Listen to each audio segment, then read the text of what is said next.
El Ministerio Apostólico Altar de Jehová de Eclesia presenta lo mejor del trigo. Apóstol Lourdes Bravo de Villar.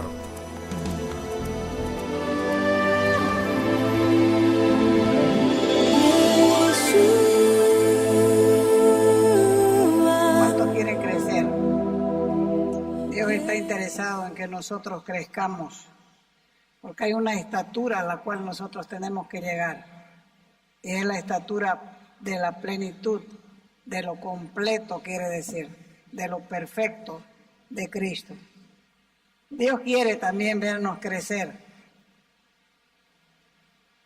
y para ello tenemos que entender que el plan de Dios tiene un proceso, un transcurso y bien diseñado para llevarnos a la madurez, y ese trabajo lo viene ocupando desde el principio. Esto quiere decir que desde el momento que nosotros iniciamos nuestra vida cristiana, Él pone en marcha ese proceso para llevarnos a la madurez. Depende de cada persona su crecimiento.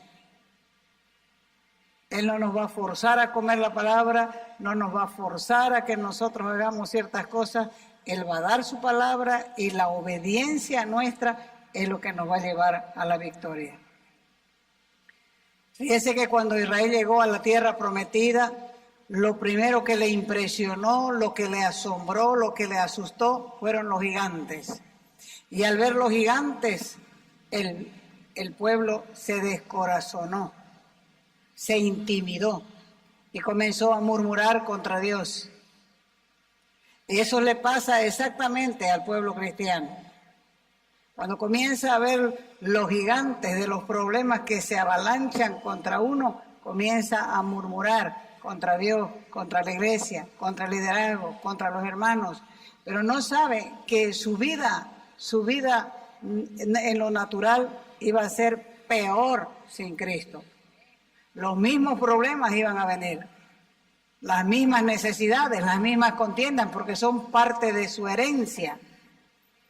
Pero sin Cristo uno no las puede vencer. Y eso le pasó al pueblo de Israel. Llegó a la tierra prometida, comenzó a mirar los gigantes, se sobresaltó, se asustó, se descorazonó y comenzaron a murmurar contra Dios. Pero hubo un par de espías, Josué y Caleb, que no se dejaron llevar por las apariencias y por las circunstancias. Dios siempre nos está dando clases prácticas, principalmente las que tienen que ver con el carácter y las actitudes para que nosotros podamos alcanzar la madurez. Vaya a 1 de Samuel, capítulo 17, verso 40. Dice, y tomando su cayado en la mano, escogió del arroyo 5 piedras lisas y las puso en el saco de pastoril que traía en el zurrón, y con la honda en la mano se acercó al filisteo. ¿De quién está hablando? De David. Esta historia es bien conocida. Dice la Escritura que David recogió 5 piedras, pero solamente usó una. ¿Hay alguna enseñanza en esto? Cuando uno lee la Escritura se topa con estas cosas, dice, ¿por qué recogió 5 y solamente ocupó una? Hay una enseñanza aquí. Ahí en 2 de Samuel, capítulo 21, verso del 15 adelante, dice así la Escritura: hubo de nuevo guerra de los filisteos contra Israel. Descendió David con sus siervos, y mientras peleaban contra los filisteos, ¿qué pasó con David? Se cansó. Entonces dice, Isbi-Benot, que era de los descendientes del gigante, y cuya lanza pesaba 300 siclos de bronce, y que estaba ceñido con una espada nueva, trató de matar a David. Pero Abisai, hijo de Sarbia, vino en su ayuda e hirió al filisteo y lo mató. Entonces los hombres de David le juraron diciendo: nunca más saldrás a la batalla con nosotros para que no apagues la lámpara de Israel. Y sucedió después de esto que hubo otra vez guerra en God contra los filisteos. Entonces Sibecai, Usatita, mató a Saf, otro gigante. ¿Qué quiere decir Saf? Plato donde se bebe sangre. Que era este hombre Saf, descendientes del gigante, de los descendientes del gigante. Y de nuevo hubo guerra contra los filisteos en God, y el Anán, hijo de Joregín de Belén, mató a Goliat Geteo, y el asta de su lanza era también como un rodillo de tejedor.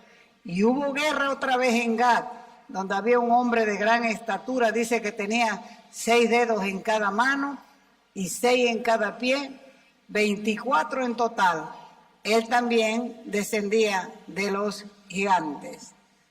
Y cuando desafió a Israel, lo mató Jonatán, hijo de Simea, hermano de David. Estos cuatro gigantes descendían del gigante en Gad y cayeron por mano de David y por mano de sus siervos. Entonces, ¿para qué eran las 5 piedras? Para matar a los gigantes. ¿Para qué eran las 5 piedras? Para matar a los gigantes. Con la primera piedra, David mató a Goliat. Y ahora aparecen 4 gigantes más, pero él ya no está en condiciones de vencerlos. ¿Cuándo tenía que vencerlos? Se suponía que David tenía que vencerlos cuando él era joven. ¿Quién es este Isbi-Benot? David fue un gran guerrero, apasionado, con brío, con energía, con coraje. Y la Escritura cuenta que él tomó la posición delante de sus soldados en la lucha contra los filisteos. Él sabía que no iba a ser una batalla fácil. David no era un superhombre. Y aunque era un hombre conforme al corazón de Dios, estaba agotado. Y cuando él estaba agotado, cuando él estaba cansado, apareció Isbi-Benot procurando herirlo. Y con un solo golpe hubiera bastado y David moriría. Pero había un hombre llamado Abisai que entró en escena y mató al gigante. ¿Quién es Abisai? Con la caída de Betsabé, del pecado de David con Betsabé, él entendió la necesidad de no descuidarse y mantenerse vigilante contra sus enemigos. Y hasta que estemos en la presencia de Cristo, no podemos aflojar la vigilancia espiritual que procura precisamente de despojarnos. Por eso es que nosotros no debemos aflojar la vigilancia contra 3 áreas. ¿Cuáles serán esas áreas? El mundo, la carne y el diablo. Abisai era hermano o sobrino de David, era hijo de una hermana. Y él probó su lealtad, él probó su amor hacia David, matando al gigante Isbi-Benot, que era hermano de Goliat. Así que podemos imaginar que tenía este hombre en su corazón un gran rencor, un resentimiento contra David, quien en su juventud había matado a su hermano Goliat. Este hombre, Isbi-Benot, dice que tenía una espada nueva y quiso estrenarla matando a David. Y si Abisai no le hubiera defendido, de seguro que lo mataría. De ahí, los hombres de David le dijeron: y le juraron, nunca más, de aquí en adelante, dijeron, saldrás con nosotros a la batalla para que no se apague la lámpara de Israel. La vida ministerial no es fácil. Muchas veces el líder se siente desafiado por las batallas diarias. La resistencia a su liderazgo, las murmuraciones, las críticas, todas esas cosas lo dejan exhausto, porque los líderes son seres de carne y hueso, se cansan de los chismes y del pecado en la iglesia. Viven de un lado para otro apagando incendios. Y es ahí, en el cansancio, donde aparece Isbi-Benot, un gigante de destrucción y muerte. Hoy no se trata de un gigante hijo de Anac. Se trata de personas con este espíritu de Isbi-Benot, de destrucción y de muerte, que quieren aprovechar el momento de fragilidad en nuestra vida para matarnos en la fe. Pero si estamos en la voluntad de Dios, no faltará un Abisai que peleará por nosotros. Si los líderes ministeriales tuviesen un Abisai a su lado, ciertamente que no serían sorprendidos por el enemigo. Porque como dije antes, el líder necesita verdaderos amigos que le ayuden a atravesar los momentos sombríos. No son amistades de un día para otro. Tienen que ser amistades cultivadas en un largo periodo de vivencias comunes, que estén disponibles para socorrerlos en cualquier momento que se los pueda convocar para la pelea. Isbi-Benot significa al acecho, acechando en el cansancio, acechando en el escondite. Por eso es que te agobia, por eso es que te cansa, para que renuncies a tu ministerio. Y hace que su plan es que hagas como Elías, que después de haber obtenido una victoria tan grande, provocando que el pueblo de Dios regresara a adorarlo en un día y matar 400 sacerdotes de Baal, terminó huyendo de una mujer y escondiéndose en una cueva depresivo, deseando morirse. ¿Por qué? Porque el agobio te hace olvidar las bendiciones. Y a Elías se le olvidó que Dios le había dicho que él no conocería la muerte, pues sería traspuesto. Pero cuando David fue atacado por Isbi-Benot, lo hizo desmayar y hasta el razonamiento se le nubló. El segundo. Este otro gigante se llama Lami, que significa mi pan. Este gigante controla los recursos, los abastos, las provisiones, los suministros. Todo este habla de provisión. Lami significa devorador, consumidor insaciable. Es un demonio, una potestad terrible. Y así como Lami significa mi pan, tiene que ver con la provisión. Dios te dice, ya fuiste bendecido y no ves la dicha de la bendición. ¿Por qué? Porque Lami te está robando la provisión. Este gigante fue vencido por Elanán, un guerrero lleno del Espíritu, cuyo nombre significa Dios ha sido bueno. Y también significa el favor de Dios me cubre. Y nosotros debemos tener la seguridad de que Dios siempre va a suplir nuestras necesidades.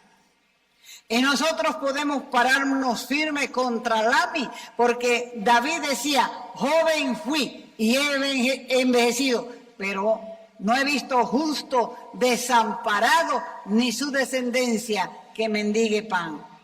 O sea que este robo, este agobio de la provisión es solamente para tenerte enfocado en la necesidad.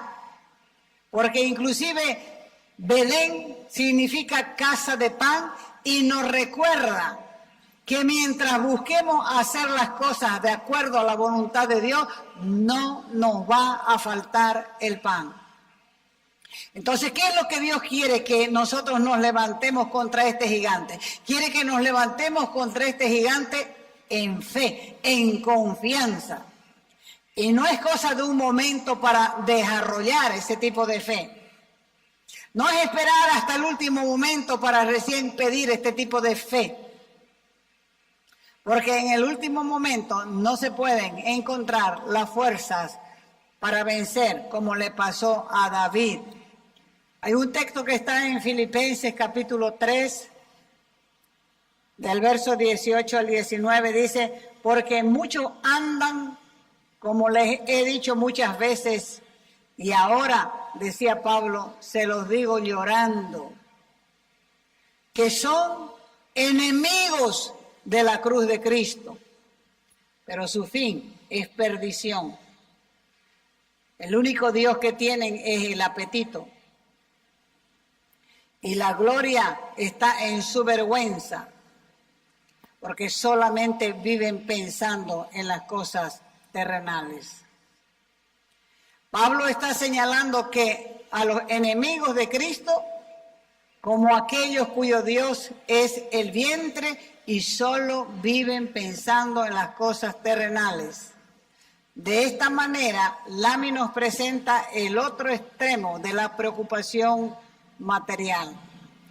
Por eso es que Jesús nos advierte en la parábola del sembrador que el afán de este siglo y el engaño de las riquezas ahogan la palabra y la hacen infructuosa. Porque la gente vive tras los 2 pesos y los 5 reales. Vive.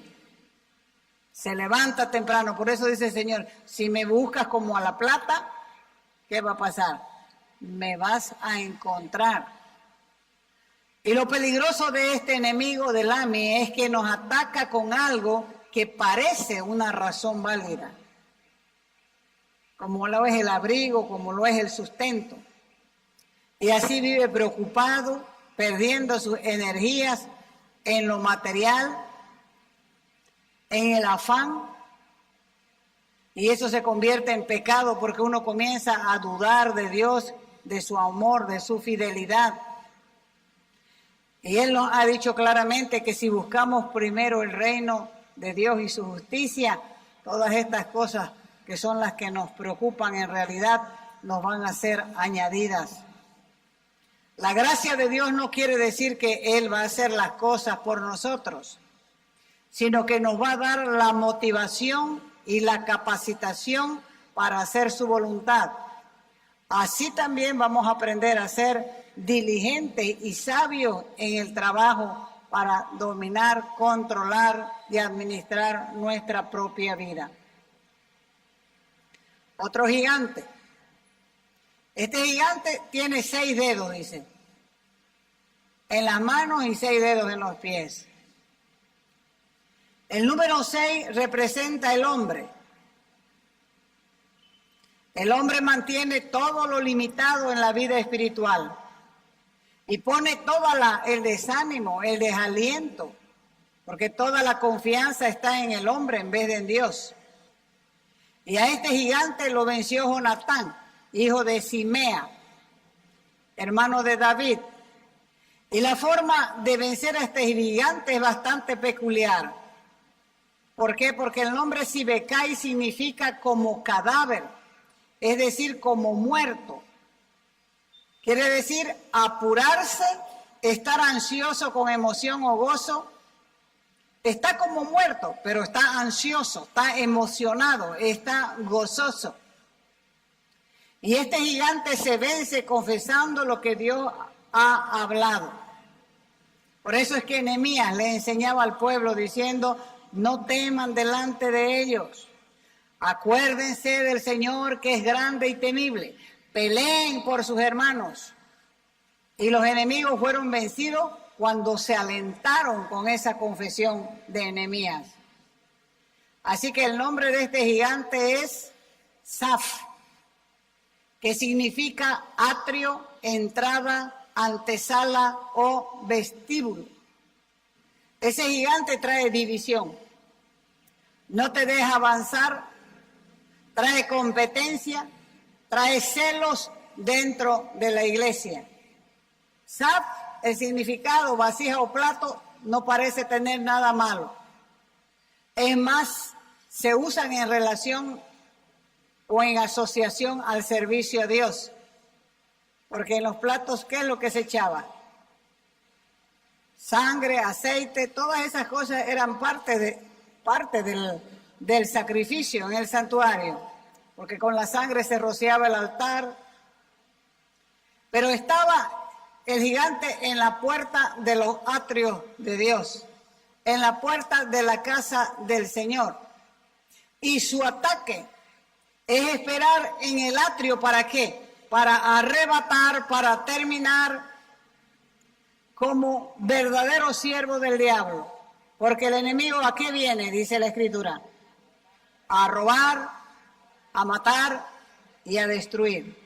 Por lo general, el momento más débil del creyente es cuando se baja el escudo. ¿Dónde estaba el escudo?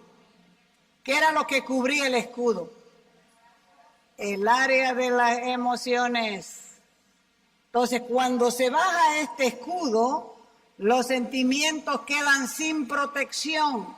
Viene la susceptibilidad, viene la desconfianza, viene la falta de temor de Dios y comienzan a dejarse herir en sus emociones. Porque cuando se baja el escudo de protección de las emociones del alma, la persona se queda vulnerable. Quiere decir indefensa. O comienza a poner su confianza en los que no debe confiar. ¿Por qué? Porque también le hace pensar que está entre gente de confianza y en realidad no tienen el mismo espíritu. Es importante también saber que estos gigantes van a volver, porque aún muertos tienen sus seguidores, que a toda costa quieren llevar adelante sus ideas, sus proyectos contra el pueblo de Dios. El enemigo jamás acepta pasivamente su derrota. Vuelve con más fuerza, vuelve a intentarlo, vuelve a querer vencernos de nuevo. Y hay que entender también que solo no podemos vencerlos. Necesitamos ayuda de los hermanos, de los amigos, de la familia para vencerlos en el nombre de Jesús. ¿Cómo se puede estar muerto y a la vez apurarse emocionalmente con gozo?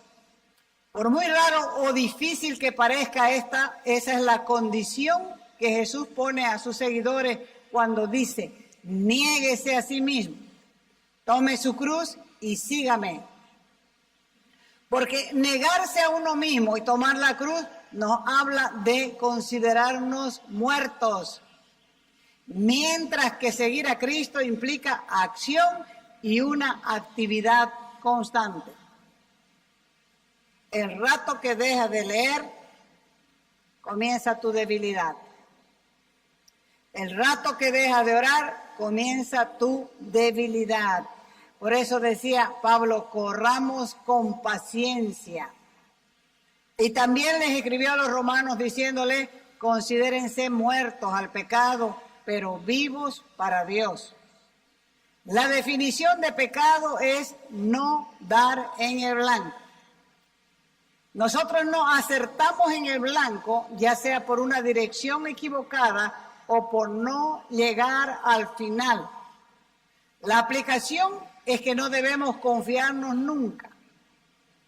Debemos estar siempre conscientes de nuestras debilidades en la vida personal, en la batalla y el ministerio, con esa disposición de continuar, aunque solo falte un minuto o un poquito. No asumamos que ya lo logramos, porque el Señor nos manda a perseverar hasta el día que Él nos llame a rendir cuenta para poder recibir nuestra recompensa. El último gigante, Goliat el Eteo. Goliat significa exilio. Este demonio ata de manos y pies y convierte al pueblo de Dios en domingueros. Y los domingueros nunca tienen identidad. Pregúntele a su vecino quién es su padre espiritual. Por eso Él te manda al exilio. Por eso Él te quiere sacar de la iglesia. Porque no quiere que te conviertas en una amenaza latente para Él. Hay que tener identidad en la fe. Si no tiene una identidad, está errante, está en el exilio. Goliat lo sacó del rumbo que Dios le dio.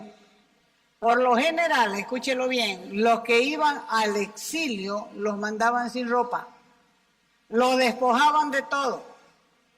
Y es por eso que este nombre nos presenta el extremo de la escasez.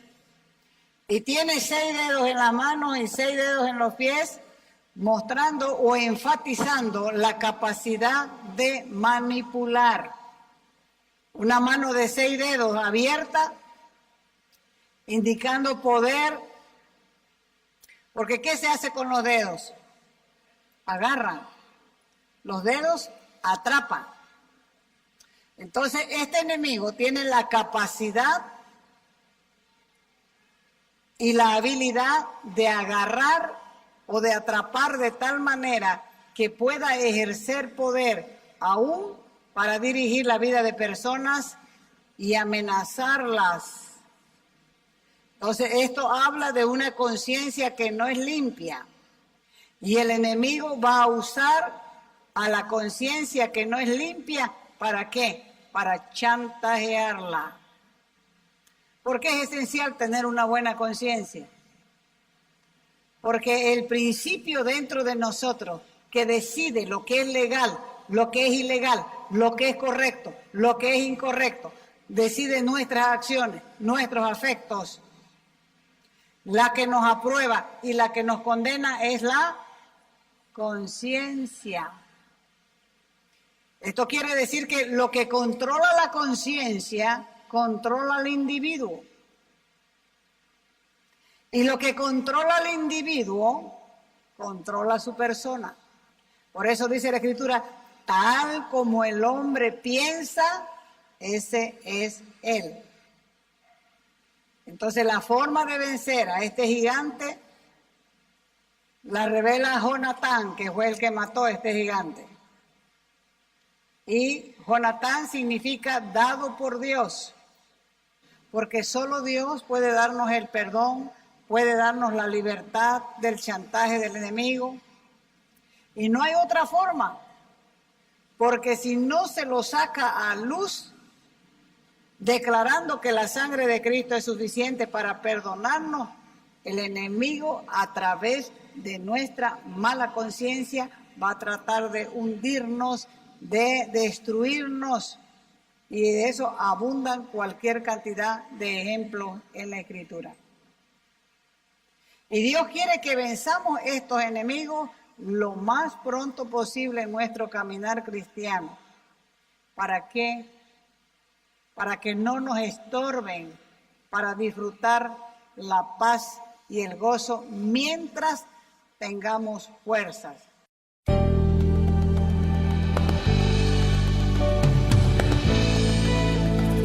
Te invitamos a nuestras conferencias los días viernes, sábados y domingos a las 20 horas y el domingo a las 10 de la mañana. Calle Nicolás Suárez, esquina Félix Pinto.